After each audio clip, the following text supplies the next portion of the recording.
नमस्कार. मी श्री वसंत ज्ञानदेव मोरे माझ्या यूट्यूब चॅनेलमध्ये आपले मनपूर्वक स्वागत करतो. नमस्कार. आज आपण माझ्या या व्हिडिओमध्ये मराठी साहित्यातील सर्वश्रेष्ठ निसर्ग कवी त्र्यंबक बापूजी ठोंबरे, टोपणनाव बालकवी, जन्म 13 ऑगस्ट 1890, मृत्यू 5 मे 1918 यांच्याविषयी सविस्तर माहिती जाणून घेऊया. जन्मनाव त्र्यंबक बापूजी ठोंबरे, टोपणनाव बालकवी, जन्म 13 ऑगस्ट 1890, धरणगाव, महाराष्ट्र, भारत. त्यांचा मृत्यू 5 मे 1918, जळगाव, महाराष्ट्र, भारत. राष्ट्रीयत्व भारतीय, कार्यक्षेत्र साहित्य, भाषा मराठी. साहित्य प्रकार कविता. वडिलांचे नाव बापूजी ठोंबरे. बालकवी यांचे प्रकाशित साहित्य. बालकवींच्या प्रसिद्ध कविता: आनंदी आनंदगडे, औदुंबर, फुलराणी, श्रावणमास. बालकवींच्या कविता असलेली पुस्तके: फुलराणी, बालकवीच्या निवडक कविता. कुसुमाग्रज, वि. वा. शिरवाडकर. बालकवीच्या निवडक कविता. संपादक नादो महानोर. बालकवीच्या बालकथा, आत्मकथन. बालकवीच्या बालकविता, बालविहंग. संपादक अनुराधा पोतदार. समग्र बालकवी. संपादक नंदा आपटे. बालकवी यांचा जन्म हा महाराष्ट्र राज्यातील जळगाव जिल्ह्यातील धरणगाव या ठिकाणी 13 ऑगस्ट 1890 मध्ये झाला आणि त्यांच्या वडिलांचे नाव बापूराव देवराम ठोंबरे असे होते आणि ते पोलीस खात्यामध्ये होते. त्यामुळे त्यांची बदली सतत होत होती. परंतु त्यांची बदली जळगाव जिल्ह्यामध्येच होत असल्यामुळे बालकवी यांचे शिक्षण हे वेगवेगळ्या ठिकाणी झाले. त्याचबरोबर त्यांचे लहानपण देखील वेगवेगळ्या ठिकाणी गेले. त्यांच्या वडिलांच्या बदल्या ह्या जळगाव जिल्ह्यातील बेटावद, जामनेर, एंडोल आणि काही इतर भागामध्ये झाल्या आणि म्हणून बालकवींना आपले लहानपण हे या गावांच्या मध्येच घालवावे लागले. त्र्यंबक बापूजी ठोंबरे यांनी एक मोठी बहीण आणि एक मोठा भाऊ आणि एक त्यांच्यापेक्षा लहान भाऊ होता आणि अशा प्रकारे ते 4 बहीण भावंडे होते. त्यांची बहीण जिजी ह्यांनी बालकवी म्हणजेच त्र्यंबक बापूजी ठोंबरे यांना संस्कृत शिकवले आणि त्यांना त्यांच्या बहिणीने कवितेकडे वळवले. म्हणजेच त्यांनी बालकवींना कवितेच्या प्रवासाकडे नेले.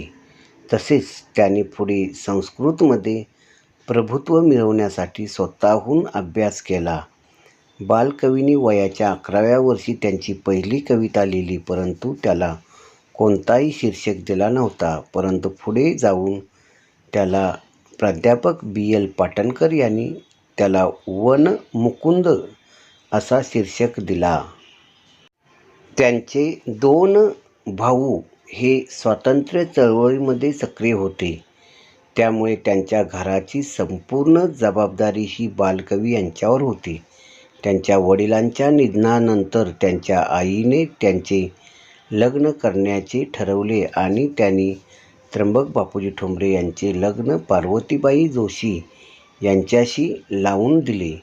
पुढे ते कुटुंबियाच्या दबावामुळे पुणे आणि अहमदनगर या ठिकाणी अधूनमधून राहत होते. बालकवी यांनी त्यांच्या 10 ते 12 वर्षाच्या काळामध्ये एकूण 163 कविता लिहिल्या आणि त्यामधील काही कविता प्रसिद्ध देखील झाल्या. त्यामधील काही प्रसिद्ध झालेल्या कविता आपण खाली पाहणार आहोत. 1. आनंदी आनंदगडे, इकडे तिकडे चोहीकडे. 2. फुलराणी. 3. औदुंबर. 4. श्रावणमासी, हर्षमानसी, हिरवळ दाटे चोहीकडे. त्र्यंबक बापूजी ठोंबरे यांना बालकवी म्हणून ओळखले जात होते. त्यांच्या वडिलांचे नाव बापूराव देवराम ठोंबरे असे होते आणि ते पोलीस खात्यामध्ये काम करत होते, त्यामुळे त्यांची बदली सतत होत होती. बालकवी यांनी त्यांच्या 10 ते 12 वर्षाच्या काळामध्ये एकूण 163 कविता लिहिल्या. त्र्यंबक बापूजी ठोंबरे यांना एक मोठी बहीण आणि एक मोठा भाऊ आणि एक त्याच्यापेक्षा लहान भाऊ होता आणि अशा प्रकारे ते 4 बहीण भावंडे होते. बालकवी यांचे बालपण आणि शिक्षण हे वेगवेगळ्या ठिकाणी झाले आणि त्यांनी बेटावद, जामनेर, एनडोल या शहरामध्ये ते राहिले.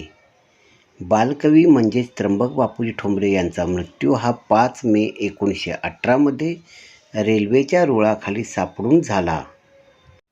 त्यांची आनंदी आनंद गढे, इकडे तिकडे चोहीकडे ही कविता खूप लोकप्रिय झाली होती. बालकवींनी वयाच्या 11व्या वर्षी त्यांची पहिली कविता लिहिली, परंतु त्याला कोणताही शीर्षक दिला नव्हता.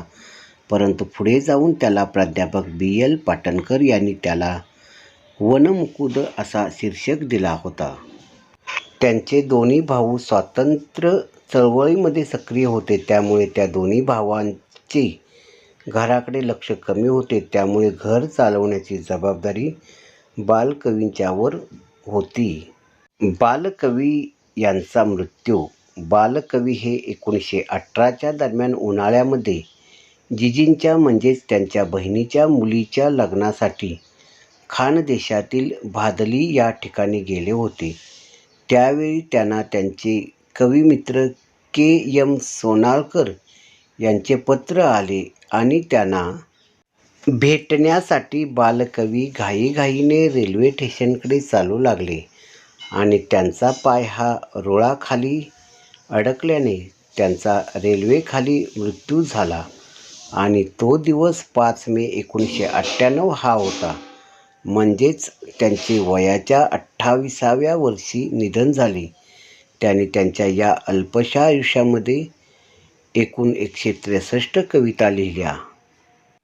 माझा हा व्हिडिओ आपणास आवडला असल्यास लाईक करा आणि सबस्क्राईब करा.